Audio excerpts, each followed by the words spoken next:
ደብረ ታቦር ወይም ቡሄ ብለን የምናከብረው ስለምንድን ነው? ልጆቻችንስ ሆያውዬ ማለታቸው ምክንያት ምንድን ነው?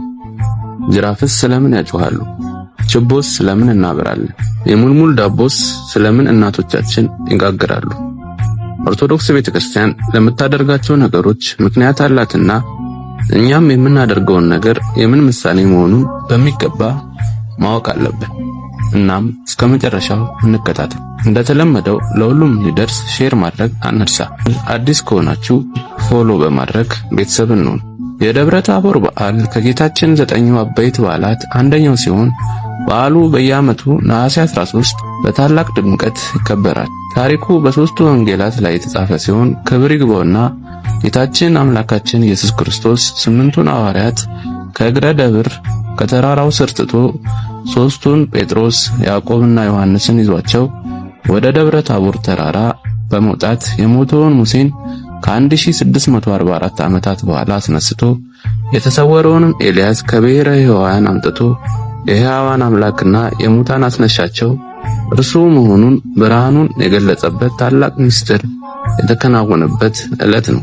በዚህ በዓል የብርሃኑ ምሳሌ የሚሆን ችቦ ነሐሴ 12 ማታ ይበራል። ሌላው በዚህ በዓል ሰሞን በገጠር ከተራራ ላይ እረኞች ሕፃናት ጅራፍ እየገመዱ ማስጮኻቸው ጌታ በተራራ ላይ ብርሃኑን በገለጸ ጊዜ አብ በደመና ሆኖ እርሱ ደስ የሚለኝ የምወደው ልጄ ይህ ነው፣ እርሱን ስሙት፣ በጊዜው ሐዋርያት በድምፁ ደንግጸው መውደቃቸውን ለማመልከት ነው። ሌላው ሙልሙል ዳቦ መጋገሩ በትውፊት እንደምንረዳው ጌታ ብርሃኑን ሲገልጽ ብርሃኑ እስከ አርሞኒየም ተራራ ድረስ ያበራ ስለነበር እረኞች ሌሊቱን ሁሉ ቀን መስሏቸው እዛው ስለዋሉ ቤተሰቦቻቸው ህብስት ይዘውላቸው ሄደዋል። እናም የዚህ ምሳሌ ነው። ሆያውዬ ሆ ማለት ጌታ ሆዬ እመቴ ሆዬ ብሎ አክብሮትን ለመግለጽ ነው። እዛ ማዶ ጭስ ይጨሳል፣ አጋፋሪ ደግሳል ማለት እስራኤል ከግብጽ ባርነት በወጡ ጊዜ በጭስ የተመሰለ ጉምና ደመና እየመራቸው ቅዱስ ሚካኤል መና እያወረደላቸው ስለወጡ ጭስ የተባለው የደመና ምሳሌ ሲሆን አጋፋሪ የተባለው ደግሞ ቅዱስ ሚካኤል ነው።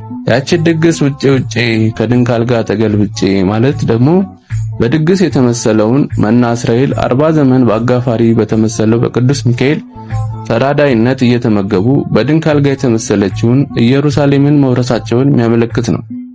ያቺ ድንካል ጋር አመለኛ ያለ አንድ ሰው አታስተኛ መባሉ ደግሞ እስራኤል ከግብጽ ሲወጡ 600 ሺህ ሆነው ሲሆን ነገር ግን ሁሉም በምድረ በዳ አልቀው ኢየሩሳሌምን የወረሷት አንድ ኢያሱና አንድ ካሌብ ናቸው ለማለት ነው።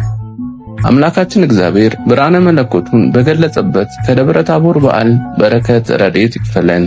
አሜን።